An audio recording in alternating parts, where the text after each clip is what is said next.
urban issues and urban infrastructure is important. Minister, thank you for joining us tonight. Paul, can I get to the heart of this? Anyone driving to this studio knows how bad the Sydney traffic is. So you've inherited a problem with a number of our major cities, Sydney in particular.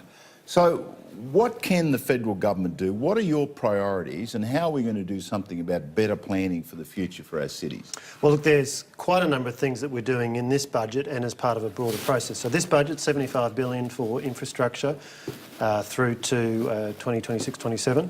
Now that includes $5.3 billion for Western Sydney Airport, of course $8.4 billion for Inland Rail. It also includes a $10 billion national rail program.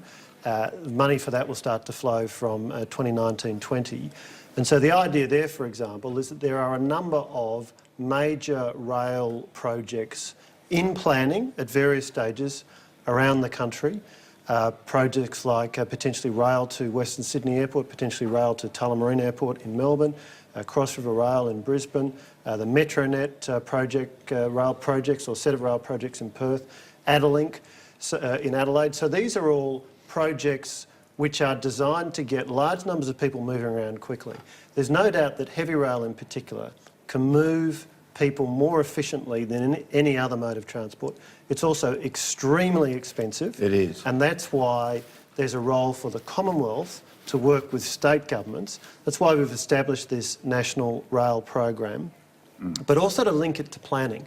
So one of the things we announced last year in response to the Infrastructure Australia 15-year plan was that we wanted to do urban rail plans for our 5 big cities to reach a view as to what were some of the key priorities in each city over the next 10, 20, even 30 years from a rail perspective. But a number of premiers, particularly in Queensland, Victoria, have been critical of you in that you haven't been fully transparent in regard to that $1 billion of rail projects, and they're terming it a slush fund.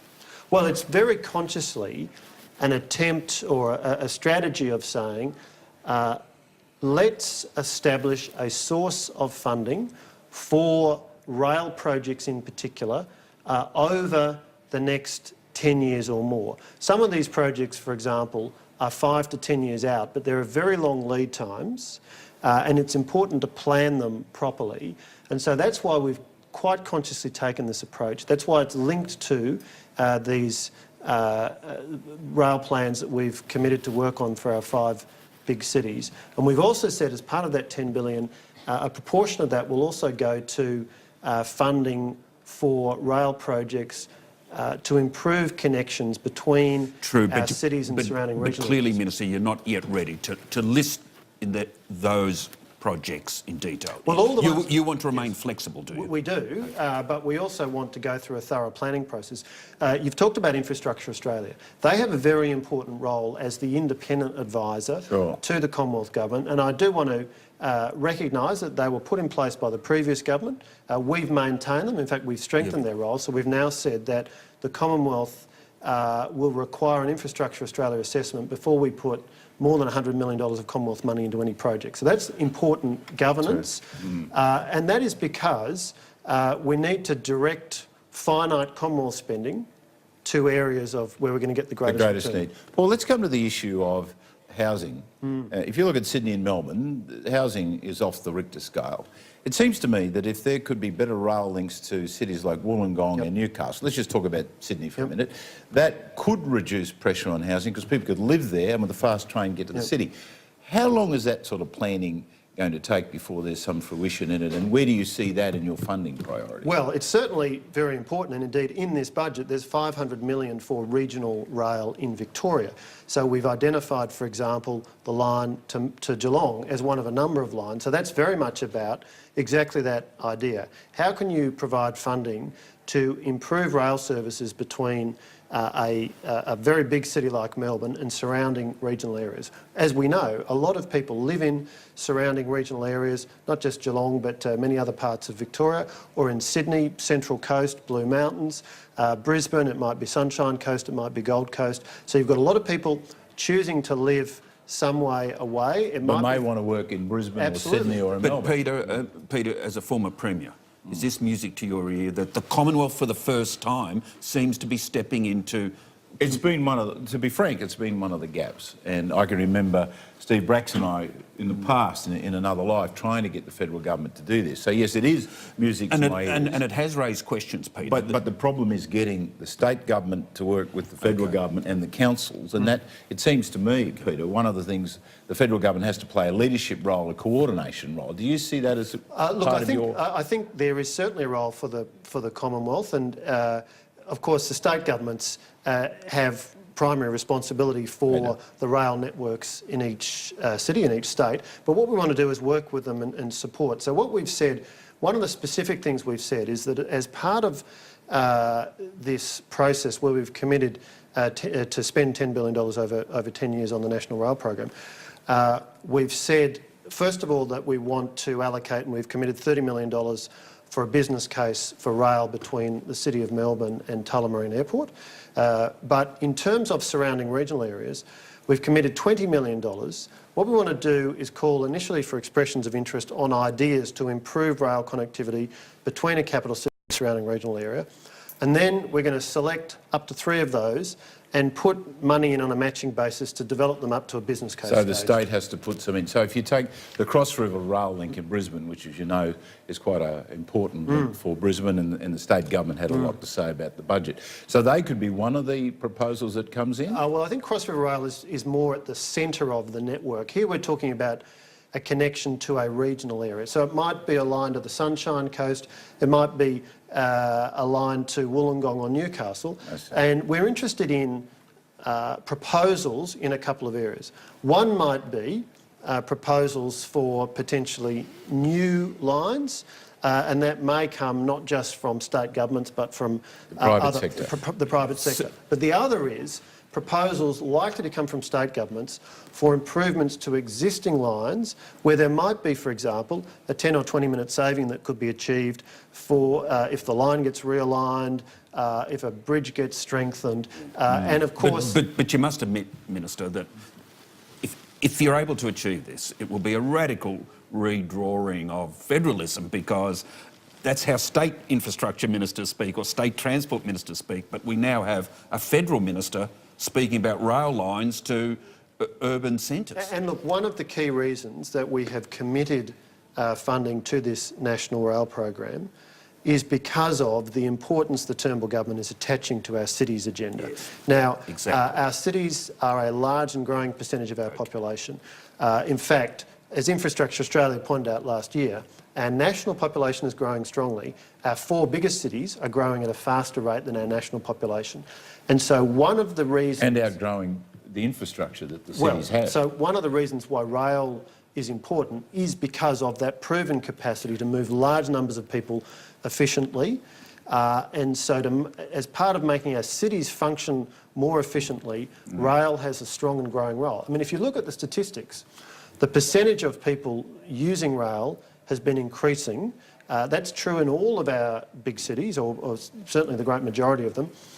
Yet in some cases we've seen significant extensions of the rail network.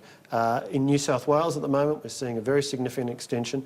In WA over the last 15, 20 years we've seen significant extensions.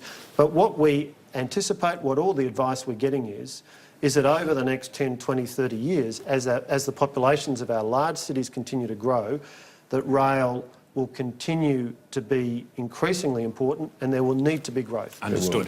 Now, if I can turn to the financing issues. Just one thing, I wonder if I could ask Of this, course. because we want to come back to that. Sort of the Cross River Rail link in Brisbane, I've got to ask you this. Where is the federal government on that? Where is the funding? What's the future of that? So where we are on that is that we announced $10 million last year for planning work, working with the Queensland government, which of course has put in $50 million.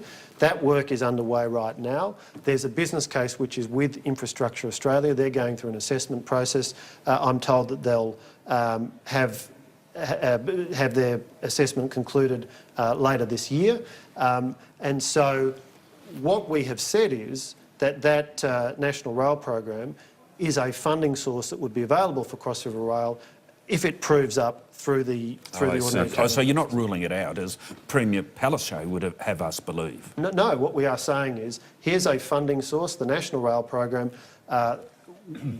Cross River Rail is a project which is potentially able to access funding there, as indeed potentially Adelink in Adelaide, the Perth Metronet, the different elements of Metronet. The intention is that this is a commitment of spending on rail, but with planning to be done to identify which projects will ultimately be funded and the amounts to be paid. The money. The funding. The private sector's confused or concerned. There's not a great deal of clarity about their buy-in. How are you going to develop these public-private partnerships? Well, certainly we are very keen to have the greatest possible role for the private sector in infrastructure. There is no doubt that there is more demand for infrastructure than governments, Commonwealth or state or local, can fund. And so where the private sector can operate infrastructure, we're all in favour of that. And if you look at some of the developments over the last 10 or 20 years, most airports have gone from public ownership into private. Correct, yeah. Ports in the last 5 years, Port of Melbourne, Port Botany. And so there's a range of infrastructure which is in private hands. Of course... But government had built in the first place. Yes. And I suppose this is my key point, Paul. When governments put up ports or electricity grids for sale, they're just swamped with offers, and we've seen record prices in the last few years. And so the private sector will buy, or superannuation, long-term investments, will buy the infrastructure.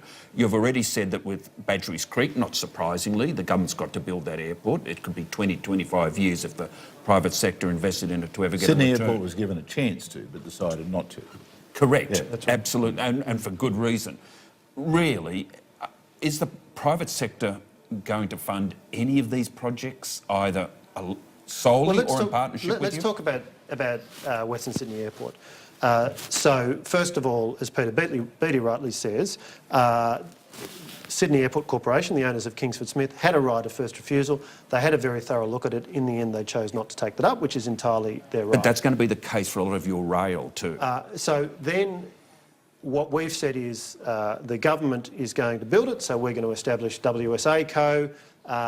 They will then go to the market in a procurement process, so we expect that a leading construction company, or more likely consortium of them, given the scale of this project, will come forward and will be selected. It'll be a competitive selection process. True, but paid for by government. That's true. My question is, at what stage can the private sector assist the government in its $75 billion infrastructure fund? And so what I've also said, as have other ministers in relation to Western Sydney Airport, is that we certainly envisage that once completed, we would expect it'll return to private sector ownership at some point. All of the other major airports around Australia are in private ownership, but that greenfields risk is something that private sector investors are often reluctant to take on. Some of the regulatory risks associated with building an airport from scratch. And rail? What about rail? Rail to Western Sydney Airport, or rail more generally? More generally. As you know, the challenge with rail is that in Australia at least, the fare box, the revenue, generally only covers about 30% of the operating costs. So if you can't even cover your operating costs, you're not going to generate a financial return. Correct. You're not going to get much interest from the private sector in something that doesn't generate a return. So you think the government... have talked about a lot... You think the government is going to basically have to build all the rail and at a later stage sell it? What we've talked about a lot is something called value capture. This is the idea... This is the land where you get a return. One example of that is the increase in the value of the land around stations. London's massive Crossrail project, not Cross River Rail, but Crossrail, about a £16 billion project. About 30% of that is being funded out of so-called value capture measures. So how do you get the money out of that, Paul? Because I see the Inland Rail, there was a projection saying it wouldn't be profitable until 2062. How do you get the money out of this value? And I understand the concept where land value clearly goes up. How does government get that money? Well, there's a range of mechanisms that are used around the world, and indeed we've seen one with Gold Coast Light Rail, which was that there was effectively a rates levy put on by Gold Coast City Council towards the cost of the light rail. The argument being, well, look, this benefits the entire city. It's going to rejuvenate the area along the rail line, as indeed it's done. It's been a very successful So people project. should pay a fee for it. And apartments everywhere. All new apartment buildings. We did close this to a at Roma railway Street line. in Brisbane when we redeveloped the rail line. Well, we plan to give the council the power to increase their rates. And so one of the things that we've consistently been saying in terms of our Commonwealth funding for infrastructure is if it's going into, for example, a rail project, going forward, we will be interested in seeing a value capture plan. Thank you. And that means, amongst other things, is the land around the station being rezoned so that it will support apartments, shopping centres, some open space, community facilities. Increasingly, Australians are showing an appetite for that mode of living, but we need to give them the good public transport to facilitate it. Well, we wish you well. Yeah, and he's answered that issue very well about that. And I think you'll get investment. support from people like Anthony Albanese, who may have had differences along the line about this, but has been committed to infrastructure for some time. But anyway, Paul, can I thank you very much? I wish you well on it, because the quality of our cities will depend on how you can lead and provide some leadership for the state. So good luck. Thank you, Peter. Thank you, Peter. Thank you, Mr. Fletcher. We'll be back in a